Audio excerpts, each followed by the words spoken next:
السلام عليكم ورحمة الله تعالى وبركاته. معاكم الشيخ الروحاني عبد الكريم أبو إبراهيم.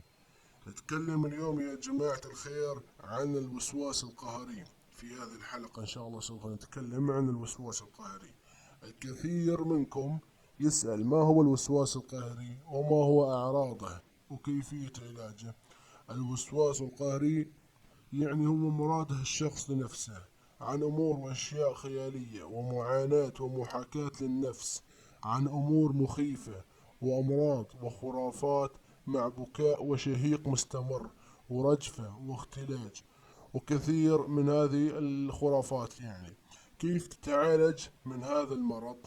العلاج موجود عندنا بإذن الله، ذلك باستدعاء قرين الزبون واستنضافه عن كل ما يجري معاه، ومعرفة سبب هذه الظواهر للوصول إلى مفتاح العلاج، وكل ذلك بإذن الله. بالعلاج التواصل معنا على الرقم أسفل الشاشة. أنا أحط لكم الرقم على الشاشة، ثبته في الشاشة، وأحط لكم في الوصف. والسلام عليكم ورحمة الله تعالى وبركاته. كان معكم الشيخ الروحاني عبد الكريم أبو إبراهيم العمالي.